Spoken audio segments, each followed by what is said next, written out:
There we go. Hi, guys. Good afternoon. Good afternoon. My name is Lovey Russo, and I am an alcoholic.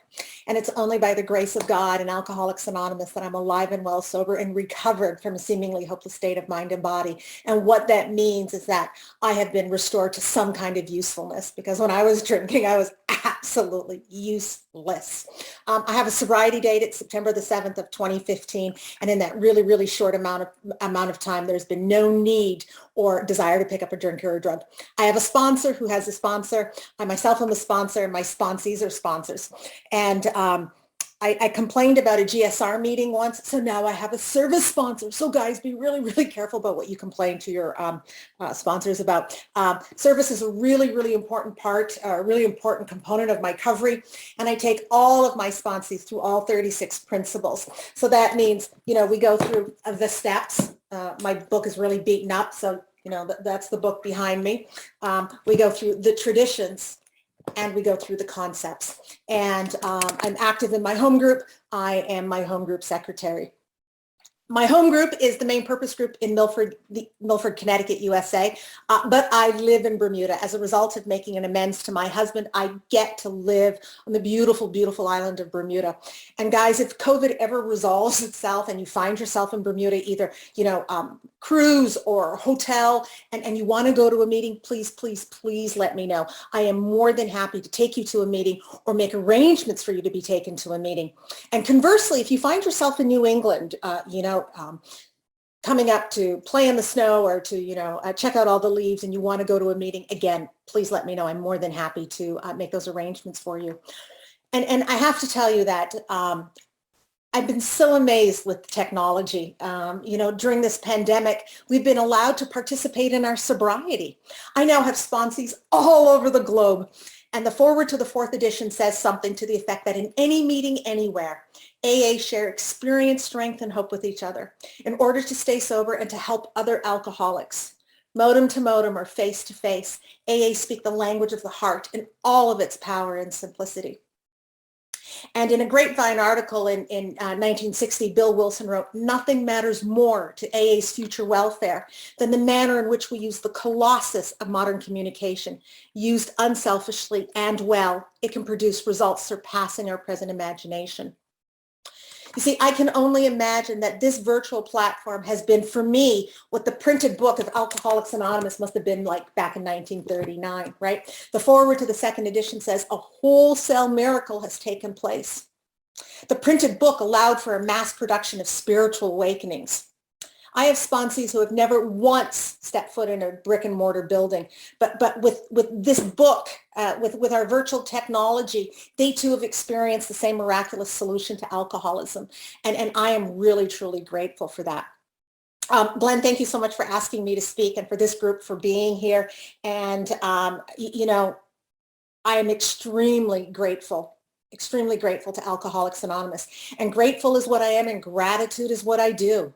And what you're going to hear is 100% my experience, my truth, my reality, both in the program and while I was in active alcoholism. I can only share with you my experience. I'm a fellow traveler, right? I don't profess to know anything about AA, the big book, or about God, because that changes on a daily basis. And as a result of the 3rd step, I'm out of management, and everything really, truly is above my pay grade. So the 3rd step reminds me that I'm an agent of God, right? And my only job is to take care of God's kids. And this is what I get to do today. And I'm extremely, extremely grateful for that. For me, AA stands for action and accountability, right? This is a simple program of spiritual action. I don't get struck sober sitting in a meeting. There's work that I have to do, right? The book talks about action consistently, persistently. There are things that I have to do. And when I first walked into the rooms of Alcoholics Anonymous, I was facing a 16-year prison sentence in federal prison. And I would hear you guys say, hi, and lyrically, right? Lyrically, hi, my name is so-and-so, and I'm a grateful alcoholic. Oh my God, this used to absolutely infuriate me, like just annoy me to my core. I couldn't understand how any of you could be grateful you were in AA. I mean, grateful for what? You see, I couldn't drink, and I wanted to drink, and I couldn't, and I wasn't very happy, and I certainly wasn't very grateful, and I didn't like a single one of you. And I came to AA not to stop drinking, but for you people to teach me how to drink safely, how to drink like a lady, or how to drink those silly Caribbean drinks with like chunks of fruit and umbrellas. See, I didn't drink like that. I was a hardcore whiskey drinker. And I figured you guys were the professionals. You knew what you were doing, and you could give me pointers, right? You could teach me how to be a more responsible drinker. But instead, you let me down to my core, and you showed me these things called the steps, and told me that drinking was not my problem, but my solution. My solution. See, that was news to me. I had never heard that before. You see, I was under the impression that alcohol was my problem. At least that's what everybody kept saying to me, right? Stop drinking. Frothy emotional appeals, right? My husband would have spittle flying from his mouth. Stop drinking. Why do you drink so much? Just stop. Why can't you stop? And the only honest answer I could ever tell him was, I don't know. I have absolutely no idea.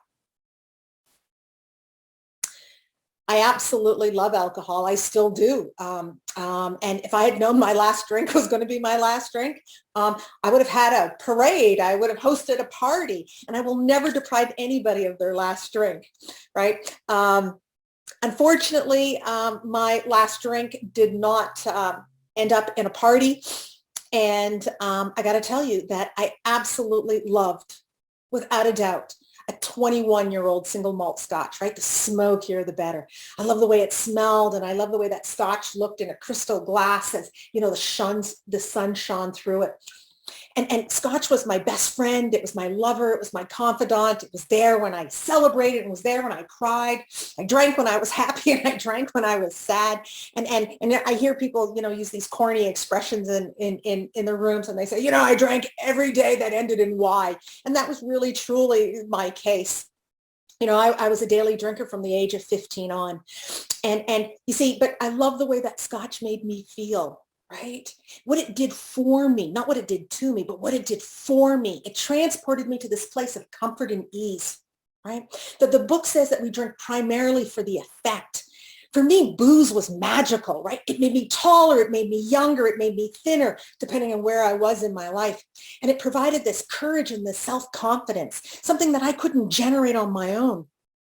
Alcohol transformed me into the person I could never, ever be. In a letter to Bill Wilson, Carl Jung wrote, Spiritus contra spiritum. God the spirit, capital S, versus alcohol the spirit, small s. And there's a reason why alcohol is called a spirit. Alcohol is derived from an Arabic term, algol, meaning body-eating spirit. And when I was drinking, right, alcohol consumed me bodily, mentally, emotionally, spiritually, physically. I was nothing but a shallow, hollow form of who I could have been. And I hear this all the time in the rooms, and I think it's one of the big characteristics of alcoholics, is that I always felt different. I felt like an outsider. My parents were German Jewish immigrants, and they had a way about them. And I didn't bring friends home, and I used to think I was adopted, or at least maybe I hoped that I was adopted. And I have two younger sisters, and I used to look for differences in our faces between my sisters and myself, absolutely convinced that I was mixed up at birth. And the truth is, we're absolutely sisters, same genetic line. We look exactly the same. We live at, you know, thousands of miles away from each other, and yet we have shown up at exactly the same event, wearing exactly the same outfit. You know, we've gone on vacation, showed up with exactly the same manicure. So we are definitely sisters. But even as a kid, I felt different and separated from them. You know, I grew up as a kid in the 70s, and it was the time of, you know, the body snatchers and alien invasion or people being replaced by robots. And I used to think that I was the only human being around, and that everybody in my life had been imported from somewhere else. And I had all of these thoughts before I even started school, right? How old are we when we start kindergarten? Like I'm 5. I'm 5 years old, and I'm already, you know, distant from all of you. And my life has been a series of events that consistently remind me how different I am from all of you. I felt separated, isolated, terminally unique, and I could never, ever put my finger on it. And it wasn't until I walked into the rooms of Alcoholics Anonymous that you guys told me that what I had was a spiritual malady, right? And you gave me terms to describe how I was feeling: irritable, restless, and discontent. Irritable, restless, and discontent. But you told me that there was a solution, right? But that solution required that I had to be thoroughly honest and engage in this program of recovery known as the 12 Steps of Alcoholics Anonymous. Now, spiritual malady doesn't make me alcoholic, right? Lots of people have spiritual maladies. Even our Al-Anons can have spiritual maladies. What makes me alcoholic is that I have a physical allergy to alcohol, and I have this really strange mental obsession. Now, in true alcoholic fashion, right, I used to believe that it was the 8th or the 9th drink that would get me drunk. And that if I could stop at like 5 drinks, I would be okay. But as it would turn out, I'd start with 1 or 2 drinks, and then it would be 4 or 5, and then 6 and 7, 8, and the bottle would be empty again. And I couldn't figure it out. And the big book uses this fabulous phrase: pitiful and incomprehensible demoralization. Why does this keep happening, right? Why does this keep happening? How did I get here again? Why is this bottle empty? I couldn't figure it out. I couldn't understand it. I was going to stop at 5. I swear to God, if you were to hook me up to a lie detector, I would have passed. I'm not going to drink today. I'm not going to drink today. And by 11 a.m., there's a bottle to my mouth. And I really just thought that I was changing my mind. But again, it was you guys that told me it was the first drink that got me drunk. The first drink. Wow, what a concept, right? You told me that when I drink, I trigger an allergy and this phenomenon of craving.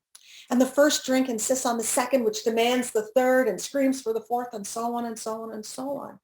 Once I start drinking, I have no control over the amount of alcohol that I take. I didn't know that until I came here. Now, this would all be moot if I didn't take alcohol into my body to start with. But see, I have a brain that tells me that the next time I drink, it's going to be different, right? This peculiar mental twist that if I could stop drinking for a small period of time, that I should be able by all rights to participate in a champagne toast at my kid's wedding, right? And that if I do that, I won't end up in handcuffs or the hospital, despite all the previous attempts to do so.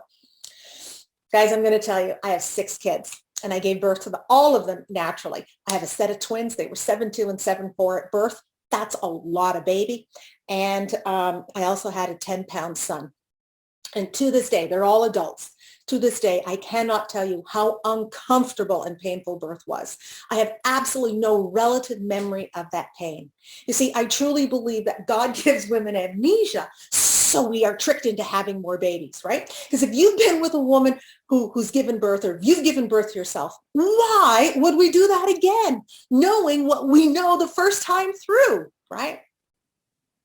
Page 24 in our book says something to the effect that we are unable at certain times to bring into our consciousness with sufficient force the suffering, or I'm sorry, the memory of the suffering and humiliation of even a week or a month ago.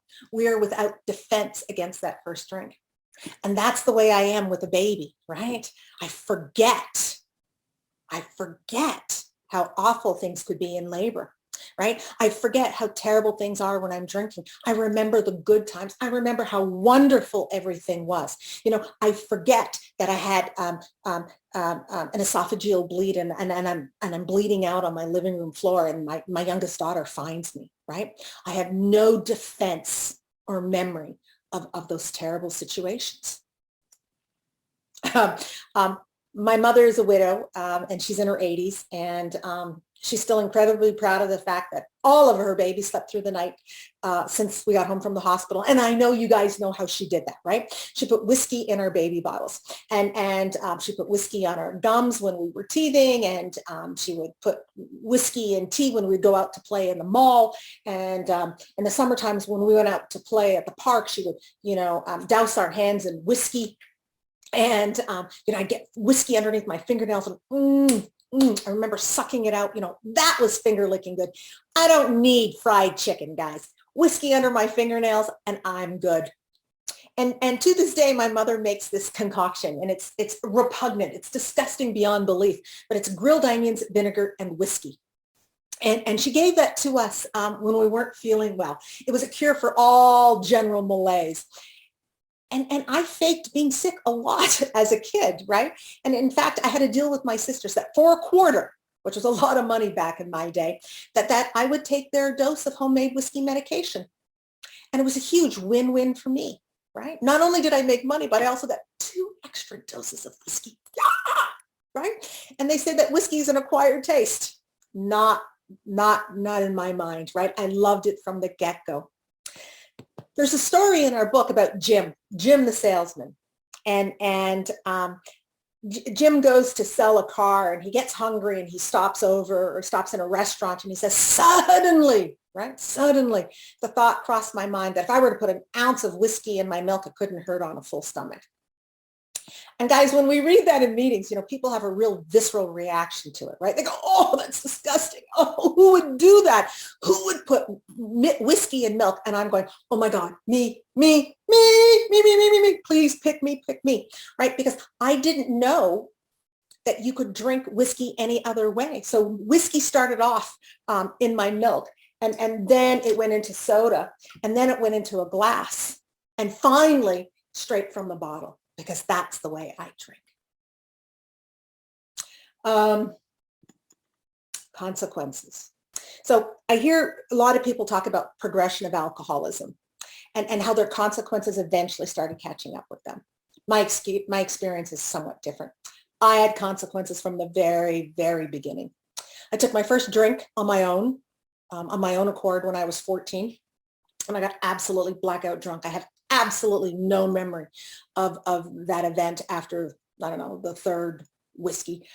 And, but as it turns out, I got pregnant that night, and I'm 14 years old. And that baby was placed for adoption at birth. And without tools, I turned to the only thing that provided any source of comfort, and that was alcohol, right? You see, booze is reliable. I know exactly how much to drink to get where I need to be. But alcohol began to turn on me in a really huge way. And I started to put myself into really dangerous situations just to be able to drink the way that I wanted. I was raped at gunpoint. I drove cars too fast. I rolled cars. I experimented with non-conference approved dry goods. I was expelled from school. I was arrested for various activities that are of no consequence to this meeting. I began a nearly year-long sexual affair with a man who was more than 3 times my age. And every time we met, he plied me with alcohol. Again, a big win-win for me. I met my husband when I was 17, and at 19, I got pregnant, and we lost that baby at 29 weeks of gestation. She was a stillbirth. And without tools, right? What do I have? I have alcohol. It's the only thing that ever worked in my life. And as my drinking began to progress, guys, I started to cross lines I never thought I would. And our book talks about having moral and philosophical convictions galore. I had these convictions. I was raised well. I was just unable to consistently abide by them. And my standards of behavior began to drop, and I started to justify my actions. My grand sponsor tells me that if I have to justify, defend, or rationalize my behavior, it is wrong, always wrong. So let's see. Labor Day weekend, 2015, I was invited to a neighborhood party, and I went with my own bottle in tow. Because heaven forbid you guys don't drink the swill that I drink. And I started making drinks for my neighbor's a fireman. And so all his, really handsome fireman friends were there. And I was making drinks for them from their own bottle. And my bottle was going down just as quickly. And when I left that party, there were men puking over the deck railing. And I walked home eager to continue drinking. And I was proud of myself for out drinking all these big burly firemen, right? So guys, when I drink until I pass out or I run out. And I never run out. I'm really, really organized. So on the East Coast, we have this weather phenomenon known as a nor'easter, right? It swirls up the East Coast, and in the southern latitudes, it drops a lot of rain. And as in the wintertime, as it moves up the coast, it can drop, 3 feet of snow up here. And on those days, or on the eve of a nor'easter, I would be in the liquor store buying 3 cases of whiskey. Well, most of you are in the grocery store buying eggs, milk, and bread, right? For some unknown reason. And, but I always made sure that I had enough alcohol in case we had, 3 feet snowmageddon. Mama was good. The kids, they were going to starve, but I was good. So I walked home, and I continued to drink, and I passed out, and I woke up with a phone call from work, and I was asked to come in. So guys, I got to let you know that I'm a commercial pilot. I'm a heavy haul helicopter pilot. And we have a rule in aviation, 8 hours from bottle to throttle, which means that we do not ingest, take in any mind-altering substances into our bodies 8 hours before we fly. I wasn't on the schedule. I could have very easily and convincingly said that I had been drinking, because I always drank, and that they should have found somebody else. But my ego could not allow that to happen. So I got up, took a few drinks, showered, put on my uniform, and my uniform has very, very fancy gold bars, and I began my trek to the airport. Now, along the way, I was caught up in a sobriety field check. I don't know about you guys, but I don't like those things. It's almost like they're intentionally designed to catch specific drivers, right? It's like profiling. You can't go backwards, you can't go left, you can't go right. You have no choice but to go forward. So it's my turn, and I'm eating mints, and I'm drinking water, and the police officer shines his light into the cab of my truck. And remember, I'm freshly showered, I'm in my uniform, and he waved me through. And I was like, oh my God, I just dodged a bullet. I get to the airport, arrive in one piece, and I take a couple of swigs from the bottle that's underneath my seat, right? Get out of my truck, get my manifest, climb into my aircraft, strap myself in. And I remember having this conversation. What the hell are you doing? In 30 years of professional aviation, you have never crossed this line. But you see, what you guys thought of me was way more important. You see, I have an ego the size of California, the long way. And I was willing to risk the lives of babies sleeping in their cribs so that none of you would know I had a drinking problem. And I did the most insane thing of my life. I engaged those rotors and I took off. Now, it was an absolutely beautiful September day and nothing happened. And I landed without incident. But as I sat there during that 2-minute cool down period, I was absolutely baffled by what I had just done. And I crawled out of my aircraft and I fell to the tarmac. And our book talks about that jumping off place, right? Where we would realize that we couldn't live with alcohol, we couldn't live without it. And we would know loneliness like never before, and we would wish for the end. And I was there. I was done. I don't know if you guys have noticed this, but I'm just a wee bit dramatic. And so I'm crying and I'm feeling really sorry for myself. And I pull myself together and I get in my truck. And when I wipe away the tears, there's a car parked in front of me with the license plate. And in the state of Connecticut, we have license plates that start with 2 letters, a dash, and then a combination of letters and numbers. And that license plate said AA dash something else. And that was the first time I recognized a sign from God. And I crawled into the rooms of Alcoholics Anonymous. You see, guys, my higher power has a really wicked sense of humor and uses what I call God shots to make a point. You see, alcoholism was that baseball bat that God used to get my attention. And I walked into the rooms of AA hoping you people would teach me how to drink like a lady. But instead, I found God first as the gift of desperation, G-O-D, which then in turn became God as a group of drunks. And then God as good orderly direction. To finally, as a result of working these steps and having had a spiritual awakening, an intimate and vertical relationship with a God of my understanding.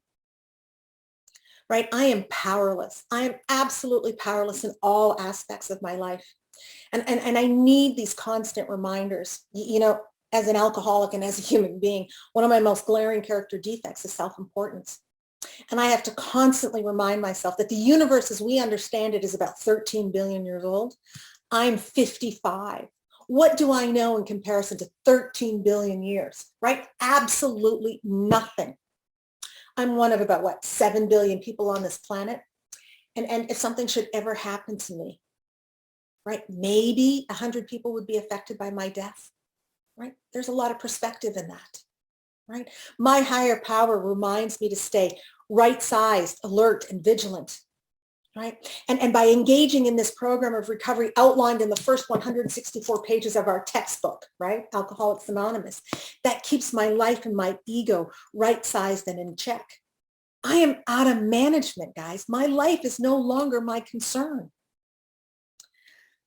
I also know that all of my troubles are of my own making, even if they aren't inherently orchestrated by my hand.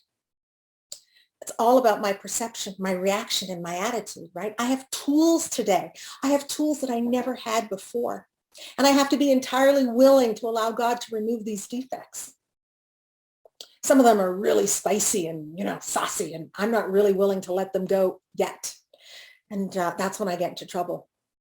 Because when I'm not willing, those character defects keep bubbling up day after day after day. So step 7 for me provides the grace of humbly asking God to remove those defects. Sometimes they're gone for life, sometimes a day, sometimes an hour. Often it's only 30 seconds, right? It's what I do in the grocery store behind standing in line behind a little old lady who's paying in coupons and pennies. And I had someplace that I needed to be half an hour ago, right? What do? Well, I recognize I'm being impatient, and I ask God to remove it and then to resolutely turn my attention to someone that I can help. And I'll say to this little old lady, excuse me, ma'am, may I help bag your groceries? Can I take them out to the car, or can I help you to the bus? You see, I have no business being impatient anymore. I know it's little old lady Tuesday. I know it's the only day she can get to the store. I know she's on a fixed income and she's trying to maximize her budget, right? She's not the problem, guys. I'm the problem. I didn't get to the store in a timely manner. I didn't organize my day properly. It's my fault all the way through. I can't sit in justifiable anger. I can't, right? And before I found my way into AA, I used to be really angry, and I stewed in it. I nurtured it. I cherished it. Oh, I love to be angry. And I used to go to the gym and kickbox, and there was nothing better than diffusing aggression by beating the crap out of the bag, right? But guys, as a result of these steps, I have absolutely no inclination to hit the bag or anything else. Right? It just seems like so much work. That internal churning, the anger, the need to physically dominate my world is gone. It's gone. There's an internal peace, a serenity that permeates every single part of me. And every morning I surrender my opinion, my judgment, and what I think I know about God. And I wake up every day with a clean slate and ready to accept the best of this world and all of its people. Right? My relationship with my mother has not been the best. After I got pregnant as a teenager, our relationship sort of fell into disarray. And when I went to make amends to my mother, she said she wouldn't speak to me, and that's okay. So my sponsor said to me, well, you know what? You still need to be a daughter. So my sponsor had me write cards for her birthday, for Mother's Day, for Christmas, for Easter, for Hanukkah, Yom Kippur, all of these things. And I need to send flowers on specific days. And I've done that for years. And sometimes these things have been sent back to me. I got a Christmas card from her this year. And all it says is Mom. But you know what, guys? That in itself is improvement. I couldn't have done that without this program. Our 12th step says, having had a spiritual awakening as a result of these steps. We try to carry this message to alcoholics and to practice these principles in all of our affairs. For me and only for me, step 12 is a 3-part step. The first part is a promise, right? If I do the first 11 steps, I am promised, I'm guaranteed a spiritual awakening. The first 11 steps are the directions for finding a God of my understanding. There are conditions. I have to be thoroughly honest. I'm an alcoholic. I can lie at the drop of a hat for absolutely no reason. No half measures. Guys, I can half-ass anything.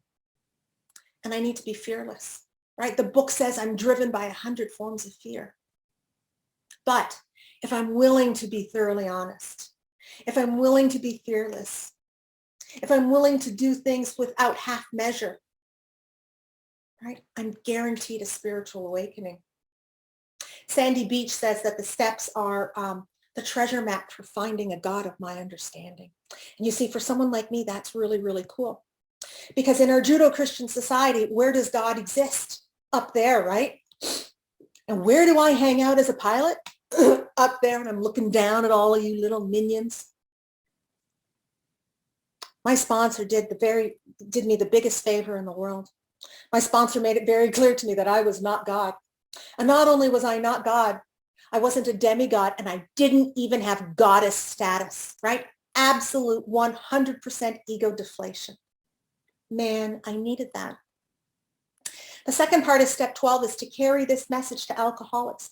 This message for me, and only for me, is found on the foreword to the first edition of the book. We of Alcoholics Anonymous are more than 100 men and women who have recovered from a seemingly hopeless state of mind and body. To show other alcoholics precisely how we have recovered is the main purpose of this book. I sponsor a lot of people. I chat with a lot of alcoholics daily, so much that I need Al-Anon, guys. I take people through the steps. I speak at meetings. I facilitate big book studies. I told you I was a GSR. I'm the chairman of my home group. I participate in the traditions and the concepts, and I make sure all my sponsees are acquainted with all 36 principles of our program, right? For me, the message is hope and recovery, that I get to live happy, joyous, and free. And I get recovery through engaging in this program, right? Not just to be sober, to fill my life with a power greater than me. Our book uses the word approach 28 times. You see, I have a responsibility as a sober member of Alcoholics Anonymous to go out and find the newcomer, right? I don't wait for the newcomer to find me. The book doesn't say that anywhere. I go to wind-up joints, right? I go to the places I wind up when I drink again. Jails, rehab, detoxes. I go to fishing spots and beginner meetings, and I look for that newcomer, right? I have a responsibility for that newcomer in my home group. And I look for that face I don't recognize, whether it's virtual or brick and mortar, right? So that first new face. Hi, are you new? Yes. My name is Lovey. Welcome. Here's the coffee. Here are the donuts. Here are the bathrooms. Here's a meeting schedule. Here's a book. Please come sit beside me. Let me introduce you to some people. Would you like to go for coffee after the meeting and talk? Another new face, especially in Bermuda. Hi, are you new? No, I'm just visiting. Welcome. My name is Lovey. Here's the coffee. We don't have donuts in Bermuda. Here are the scones. Here are the bathroom. Here's a meeting schedule. Let me circle some meetings that are close to your hotel. Do you need a ride? How can I be of help to you while you are visiting my beautiful island? Come sit beside me. Another new face. Hi, are you new?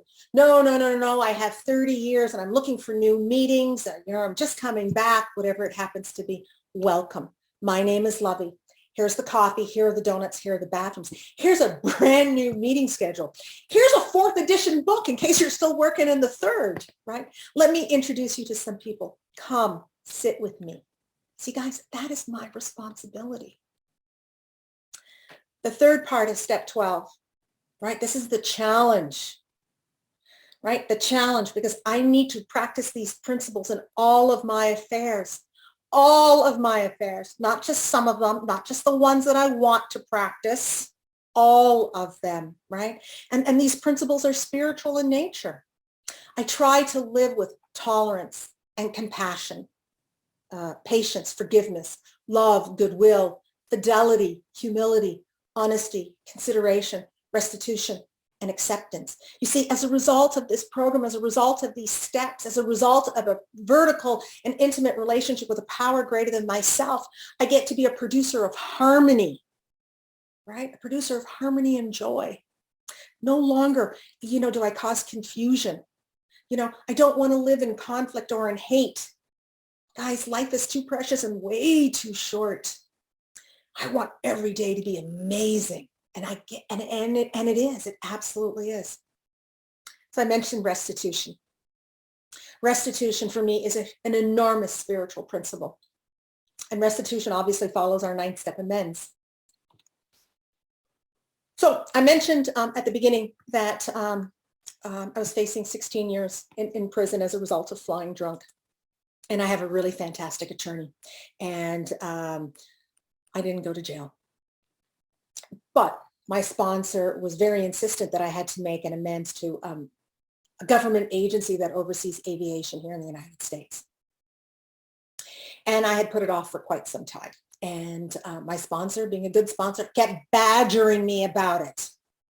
So finally, in an attempt to get rid of my sponsor in that regard, I decided I could usurp him, right? I could go around my sponsor. I figured I was smarter, so I could figure it out. So I called my attorney and I told my attorney what my sponsor had suggested. And my attorney said, hell no, are you out of your mind? We worked so hard to keep you out of jail and you want to go do what? Vindicated, guys. I was vindicated. So I go back to my sponsor and I go, hey, spons, this is what my attorney suggested, or this is what my attorney said. My sponsor looks at me and said, is that right? How free do you want to be? Get on your knees and pray for the willingness to be willing. In the book, it says that if these amends are indicated, we must not shirk at anything. So I made an appointment with this agency and I went down with my attorney, my union rep, my aviation physician, and another sober pilot. And I told this agency that I was a sober woman in Alcoholics Anonymous and that my sobriety was predicated on making right the wrongs of my past. And I wasn't there to beg for my job back or to have my license reinstated. I was only there with the intention of doing the next right thing, and that I would accept any decision, any judgment that they made for me and my future. Guys, I could have been arrested and remanded to custody on the spot. In fact, I was prepared to go to jail. I had Christmas cards all written out and stamped. I had Christmas gifts for my children. I had letters for my children for, for their marriages, for their weddings, and for the births of their first children, because I didn't know how long I would be in prison. And here is God working in my life. Sorry. Man said to me, I too am a sober man in Alcoholics Anonymous, and I know exactly what you're trying to do. He said, this is what I want you to do. Never drink again one day at a time. And I want you to help share what alcoholism is and what it isn't in the aviation community, and help other pilots to find recovery. Guys, I get to do that today. I get to work with young pilots so that they never have to throw their career away. See, I will never fly again. And that's okay, because I'm now retired. I get to, work almost full time in recovery. And for me, that's amazing. But I get to help other young pilots. I get to help alcoholics around the world. I'm going to leave you with this. In my experience, there's a grand plan. I'm just not privy to it. Oh my God. And it ticks me off no end, let me tell you. But everything happens for a reason, and more will always be revealed. Patience, right? Patience. I told you about that baby I had when I was 14. He found me several years back, and he's a combat surgeon, and he holds the rank of lieutenant colonel, and he works exclusively with civilian refugee populations. He has helped countless people, saved thousands of lives, and has restored humanity one person at a time. You see, it took me 35 years to understand the divine purpose of his birth.